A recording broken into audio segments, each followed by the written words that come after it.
Hello. Um, I guess this is a bit weird. Yes, I've got toothpaste on my shirt. I look like crap a little bit, but I just wanted to have a little talk today. Um, about me. I'll let you guys know a little bit more about me and what's going on and how I'm feeling, most importantly. So, where to start is the big thing. And I'm getting emotional now because I feel like, there's going to be some people say, oh, yeah, well, why is going on YouTube to talk about issues? But um, I don't know. I guess like this is the place I feel comfortable. I guess I don't really know what I'm going to say here. I've not got this planned or anything. If you want to click off, it's going to be a pretty boring video, I guess. So if you want to click off, I absolutely understand. No, no hate going towards you there. I'm not playing a game today, so it's where it is. But um, I guess we'll start at the start, where it all started, where my mental health kind of came from, in order to talk about where we are now. So, I don't want sympathy. Let me just point that out. I don't want sympathy off anyone. I don't want anyone to feel sorry for me because, there's people out there that don't have a home, don't have food. And the worst thing that's happening to me is the fact that I feel sad. So, you know, no sympathy. I'm just doing this to more than anything let you guys know and raise a bit of awareness as well. Um, when I was younger, I wasn't a great kid. I lived with my mum for a while, and then she'd had enough of me and dropped me off at my dad's, who at the time I didn't really know. And my dad was the complete opposite. He was very strict. He at times wasn't nice, and I'll let you interpret that as you will. But he certainly back then wasn't the nicest guy to be around. And I lived my life from the age of around about 13, 14, or up until the age of 13, 14, from sort of year six. I don't know what year it would have been. I'm just going to say from between the age of 10 and 15. I basically lived in constant fear. I was going to school and I wasn't happy. I wasn't making jokes anymore. I just was, the way I am, and it sucked. Um, then I moved back in with my mum at that age, and life got a little bit better. But I'd met a girl, my first proper girlfriend, and I'd been with, plenty of girls. It's not some kind of weird brag, but this girl I'd properly loved for the first time ever. Thought about it, and then it ended. And at that point, I think I hadn't really experienced and dealt with what I was feeling beforehand. So all of a sudden, all this, I say abuse. I wasn't. I don't want to say I was abused, but all of these emotions, I think, and the way I was treated by people all came in at once. Plus the heartbreak. It was difficult, and I had a good year of just feeling sorry for myself. I just couldn't. I couldn't be me. I'd go out drinking the age of sort of 16, 17 with friends and, sneaking into bars and everything, which was wrong now, but, it's the way it was. And I was trying to chat up girls and do stuff to make me feel better, and nothing ever worked. And then over time, I put on a crap ton of weight. Believe it or not, I didn't used to have 18 separate chins here. I used to be a fairly healthy lad. Had a good job. I was working as a farmer for a while. I loved it. Working 18 hours a day some days. And, again, I'd gone from one age of nothing, of not feeling any bad emotions, to breakups and all this. But I, again, never really had time to process that emotion. I'd gotten another relationship and I thought I loved the girl. And I think I was still had so much feelings for the other girl that it kind of dripped over to this girl, and so then when me and her split up, she broke up with me. That's when everything hit. Again, I was around about 16, 17. After me and this girl split up. I tried to go out drinking at clubs and bars and stuff, and I remember one night I was just sat in bed and I just didn't feel nothing. Like anything. I didn't feel happy. I didn't feel sad. I didn't feel angry or annoyed at anyone. I just didn't feel. And I remember, um, There was there was a moment where I thought, you know what, it's just too much, to bear for one person. And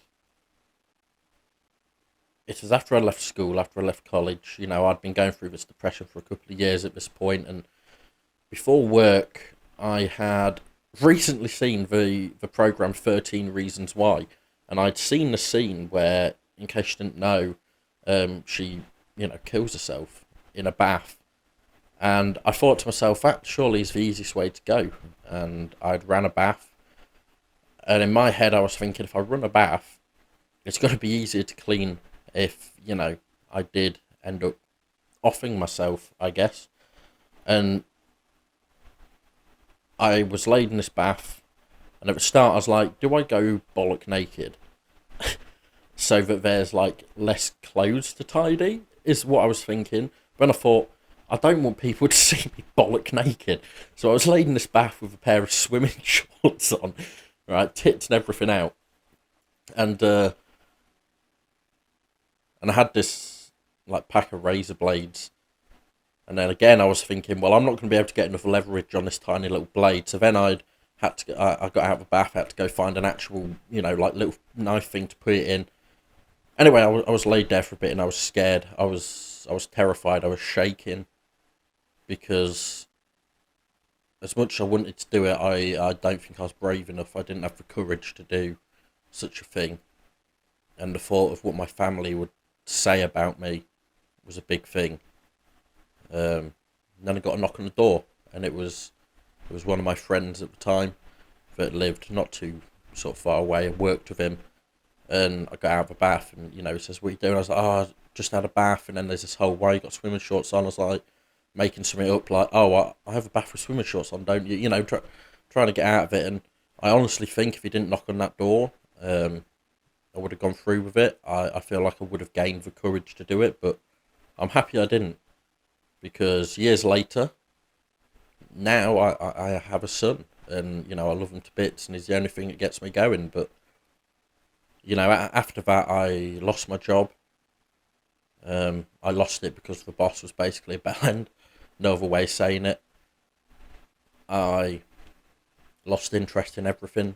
I wanted, as thankful as I was that I didn't, off myself, because I still had stuff I enjoyed, playing music and playing games, but I just couldn't bring myself to motivate myself to actually do it. And then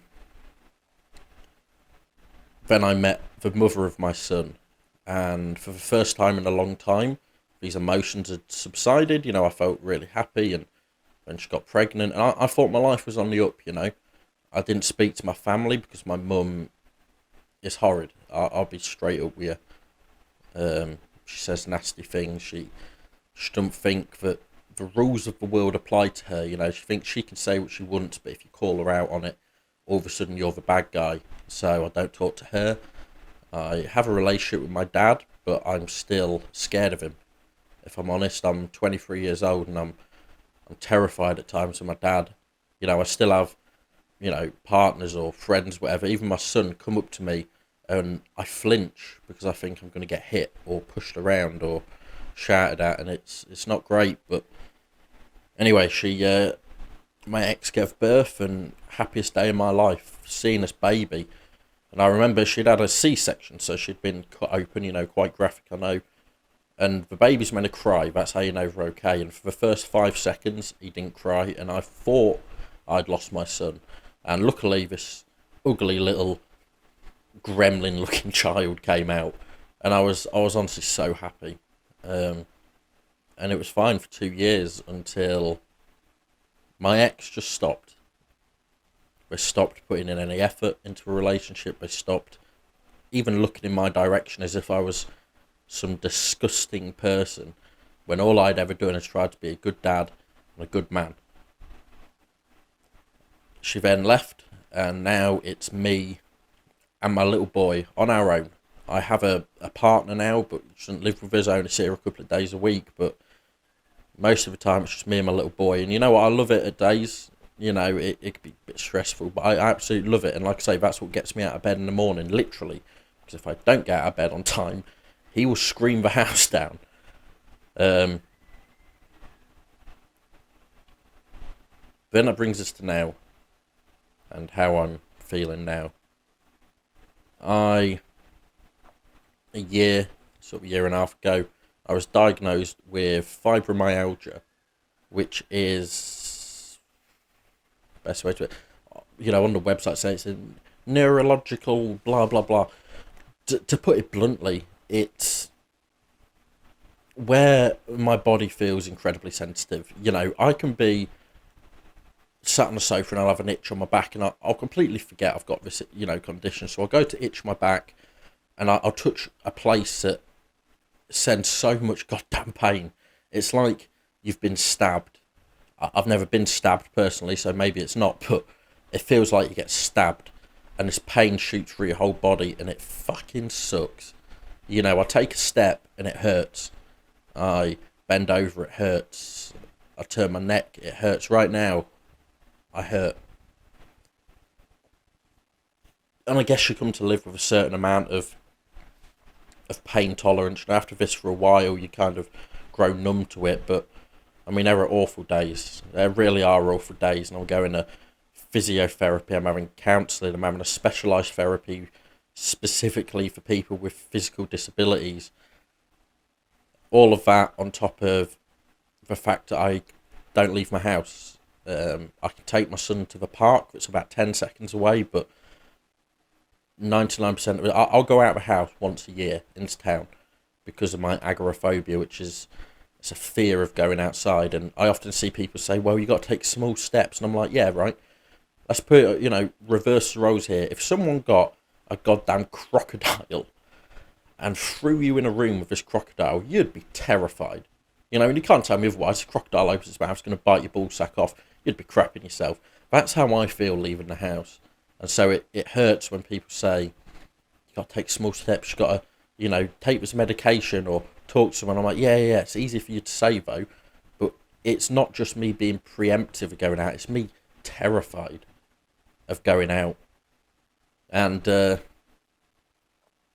that's why my YouTube's been a bit fucked, I guess. I've spent the past, 12 minutes telling you a bit about myself. And again, I don't expect anyone's sympathy, but I can't stream anymore. I love streaming. I did it for about a month, 2 months, pretty much constantly every day. And I had loads of lovely people and loads of people follow me, whatever. But trying to sit down for a prolonged amount of time hurts my back. It hurts my neck now. It hurts.